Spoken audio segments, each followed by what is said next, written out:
For 3 decades, Johnny Carson sat behind his Tonight Show desk and welcomed America's biggest stars into millions of homes. With his calm presence, sharp humor, and ability to make interviews feel effortless, Carson became the trusted face of late-night television. He created a space where celebrities felt relaxed enough to reveal real pieces of themselves, sometimes more honestly than they ever did anywhere else. The Tonight Show became a cultural landmark that shaped entertainment and reflected America's changing attitudes. And while the show was mostly lighthearted, that relaxed environment also revealed something more uncomfortable: the casual racism held by some of the most famous and beloved figures in American entertainment. As the United States slowly shifted its views on race, these celebrities often did not shift with it. Their unfiltered comments, jokes, or attitudes that slipped out on Carson's stage created a historical record of prejudices that many people would rather forget. Carson worked at a time when old Hollywood and new America were colliding. One former NBC executive explained that Johnny had to welcome long-established stars who built their careers when racist jokes and stereotypes were considered normal. At the same time, the country around him was becoming more aware, more sensitive, and more unwilling to accept racism as harmless entertainment. This created conflicting moments on air, where Carson was forced to balance respect for household names with growing awareness that some of those views were no longer acceptable. While Carson generally leaned toward progressive ideas for his era, his views were still limited by the standards of the time, and his approach to dealing with racist guests was subtle rather than confrontational. He almost never challenged anyone directly on live television, but experts note that his posture, tone, or emotional energy toward certain guests changed over time. The warmth sometimes faded. The charm became thinner. The laughs didn't come as easily. Carson rarely said anything openly, but attentive viewers could feel the shift. Among the most complicated figures to appear on The Tonight Show was John Wayne, the man who became the symbol of America's cowboy spirit. Wayne represented the rugged, patriotic masculinity that millions admired. His films portrayed him as fair, honorable, brave, and deeply moral. Because of that image, viewers assumed the real man shared those qualities. But Wayne's real opinions about race were far more troubling than his on-screen characters suggested. His infamous 1971 Playboy interview made headlines across the country and shocked many fans. In the interview, Wayne openly said he believed in white supremacy until the blacks are educated to a point of responsibility. This was not a vague comment or a misunderstood sentence. It was a direct declaration of racist belief from one of America's most iconic movie stars. He also defended European settlers taking land from Native Americans by saying the indigenous people were being selfish for trying to keep their own land. He dismissed complaints about racism in Hollywood and denied that minorities faced systemic barriers. Carson continued interviewing Wayne after that interview became public, but their dynamic was different. Old clips show Carson being polite and respectful, but less comfortable, less playful, and less eager to bond with him. Their earlier interviews had warmth and easy banter, but the post-interview appearances felt more staged and distant. Carson never directly addressed the Playboy comments. It wasn't his style to confront older stars he admired, but the emotional shift was hard to miss for anyone paying attention. Wayne never said explicitly racist things on Carson's show, but the shadow of his public statements hung over every appearance. Carson's subtle distancing showed the growing gap between the values of old Hollywood and the changing expectations of American viewers. Bob Hope presented a different challenge. He was one of the biggest comedy stars the country had ever seen, a man with decades of experience entertaining audiences through radio, film, television, and his beloved USO shows for American troops. People saw him as harmless, patriotic, and grandfatherly. But Hope's early comedy career was filled with racist routines, including blackface acts, exaggerated Asian accents, and jokes built entirely on stereotypes. This kind of humor was extremely common in the entertainment world he came from, and Hope never seemed to understand or accept that times had changed. When asked about the offensive material from his past, he brushed it off, saying it was simply what comedy was back then. He refused to apologize or acknowledge the hurt those jokes caused. Even into the 1970s and 80s, long after America began recognizing the harm of racial stereotypes, Hope occasionally slipped racial jokes into his televised roasts or Tonight Show appearances. Whenever he did, Carson reacted with the same subtle discomfort that had become his trademark response to outdated attitudes. He wouldn't laugh loudly. He wouldn't encourage the joke. Instead, he often forced a light smile and quickly moved on to the next topic. Carson respected Hope as a comedy pioneer, but he was also aware that Hope's humor reflected a past America was trying to leave behind. As the decades went on, Carson continued to encounter guests who carried prejudices that no longer matched the growing awareness of the country. Some of these prejudices came out in jokes, others in small comments, and others in more direct statements that were almost shocking to modern ears. But Carson's style remained consistent. He never shouted anyone down. He never publicly humiliated a guest. Instead, his disapproval showed up in quiet, almost invisible ways: tighter smiles, shorter responses, faster transitions, or even skipping over certain subjects entirely. It became a delicate dance between not wanting to embarrass a guest and not wanting to endorse outdated or ugly beliefs. Another category of problematic guests were comedians from the old school who believed shock humor or racial jokes were harmless entertainment.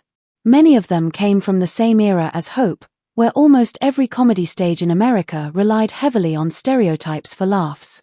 Some of these comedians still tried to repeat their old routines on Carson's couch, expecting the host to laugh as they once did. But by the 1980s, Carson knew that the world was changing, and he often tried to steer these comedians toward safer topics. Sometimes he succeeded, but other times they insisted on sticking to the kind of humor that once made them stars but now made audiences uncomfortable. There were also actors who appeared polished on screen but held tight to private prejudices off-screen. They viewed the civil rights movement as unnecessary or believed that minorities were demanding too much progress too quickly. When these actors slipped into casual racist remarks during conversations, Carson's reactions became even more telling. He would lean back, look down, or lightly tap his cards, giving subtle cues that he was distancing himself from the guest.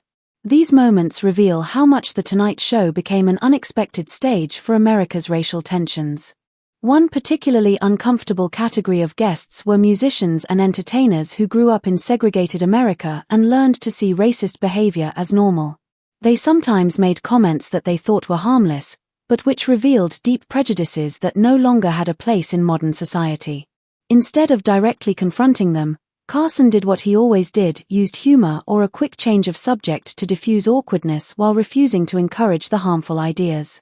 The Tonight Show also featured political figures whose racial attitudes were controversial even for their own eras. Some made bold statements about immigration, crime, or civil rights that reflected racial biases, and Carson often tried to gently push back without turning the show into a debate stage. His approach was to remain polite, neutral, and composed, but viewers today can see moments where Carson clearly disagreed with what was being said. Even sports figures sometimes revealed uncomfortable racial beliefs during interviews.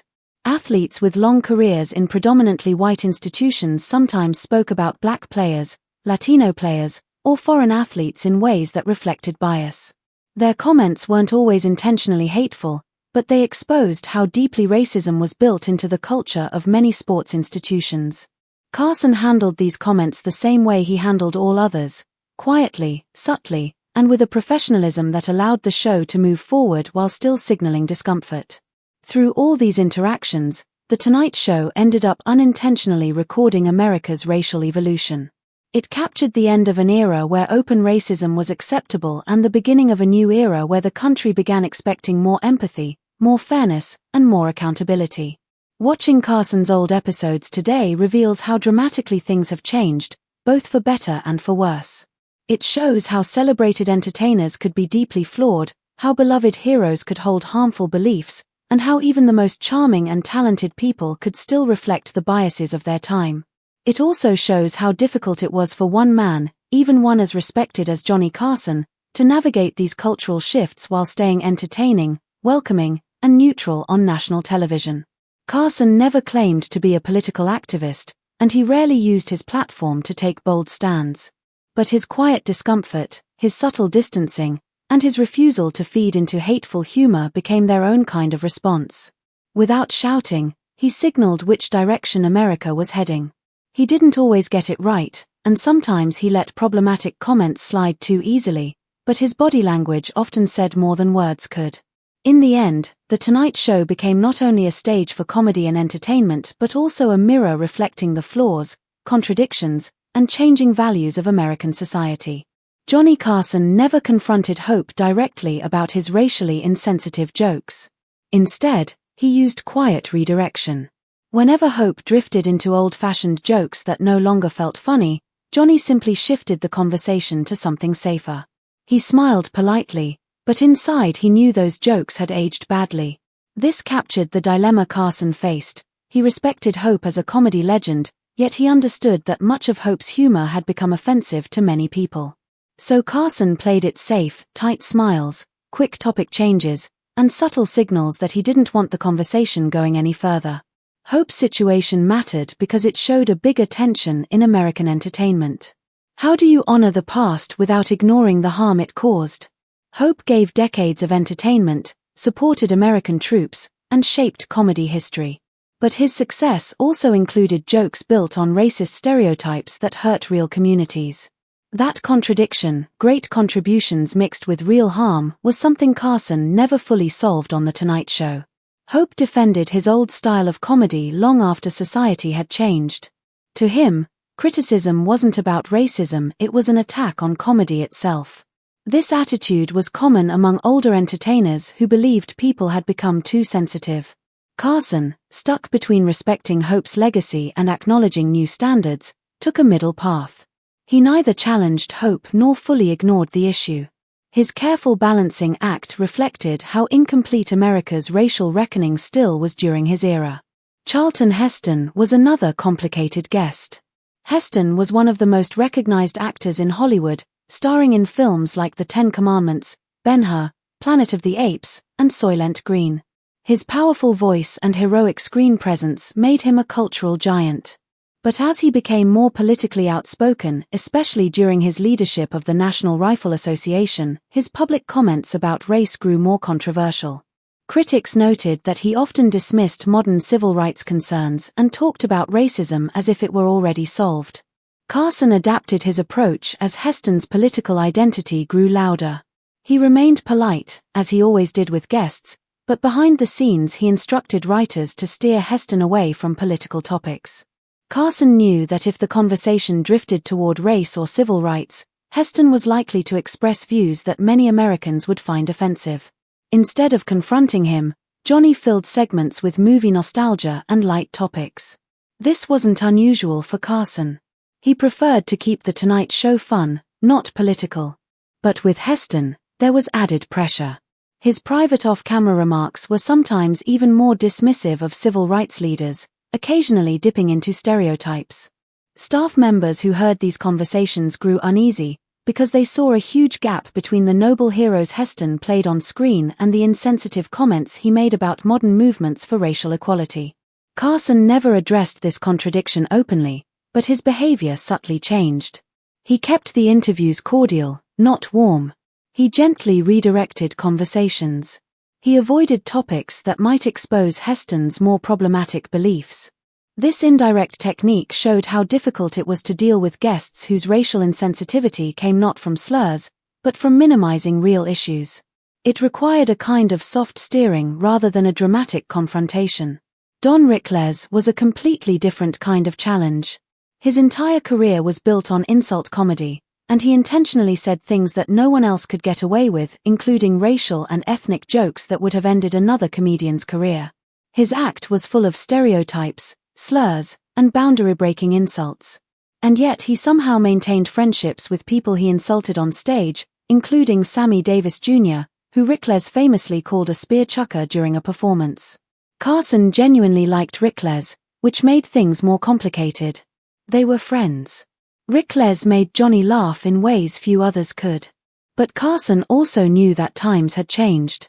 A staff member once recalled Carson warning producers, "If he says that word again, we're cutting to commercial." It showed that Carson understood exactly how dangerous Rickles' language could be on live television. So Carson walked a tightrope.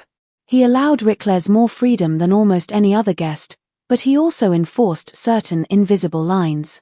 Rickles' defenders argue he insulted everyone equally. Critics argue that equal opportunity offense isn't truly equal when jokes reinforce real-world inequalities. Insulting a powerful white actor for his hair isn't the same as insulting a minority guest's racial identity. Even if Rickles didn't mean it, the impact was still there. Carson's handling of Rickles showed the inconsistencies of the time. Standards were changing, but exceptions were made for beloved performers. Carson set boundaries, but also bent them because of personal affection and Rickles' long-standing reputation. Burt Reynolds presented yet another kind of challenge. He was charming, attractive, funny, and enormously popular. But occasionally, because of his upbringing in the segregated South, he made racially insensitive jokes, usually not intentionally, but out of habit. These weren't constant, like with some guests, but isolated remarks that stood out against his generally warm personality. One appearance in 1978 sparked hundreds of viewer complaints after Reynolds made stereotypical jokes about Native Americans. At a time when complaints required writing a physical letter, this was significant. Carson responded by quietly removing the segment from reruns for years. He didn't shame Reynolds publicly or confront him on air. Instead, he protected the audience from outdated humor and protected Reynolds from backlash. Reynolds wasn't seen as malicious, just unaware. His case showed how old attitudes sometimes slipped out even from people considered progressive for their time. His charm made the missteps more disappointing, because viewers expected better from him. Red Skelton represented an even older era. He came from a time when blackface was standard entertainment and racist caricatures were part of mainstream comedy. Skelton had built his early career on these traditions, but unlike some entertainers, he refused to acknowledge that anything was wrong with them. Well into the 1970s and 80s, he defended minstrel-style humor and criticized networks for being too sensitive. Carson respected Skelton deeply. Skelton was one of the giants he grew up watching. But when Skelton complained about not being allowed to use racial stereotypes, Carson's responses were polite but distant. He would give a quick, unenthusiastic acknowledgement and move to another topic. The audience reaction said even more. Jokes that once earned laughter now produced silence or discomfort. Skelton interpreted this as political correctness, not progress. But the shift reflected a real change in American society. People were starting to reject entertainment built on racial stereotypes. Carson never solved these contradictions. He respected tradition, but also saw the harm in some of it. He didn't confront guests directly, but he also didn't let the show become an unfiltered platform for outdated views. His quiet redirects, careful topic changes, and behind-the-scenes decisions formed a pattern. Protect the show, avoid conflict, and gently guide conversations away from damaging material. It was a reflection of America at the time, caught between honoring its entertainment history and finally beginning to understand the harm that history had caused.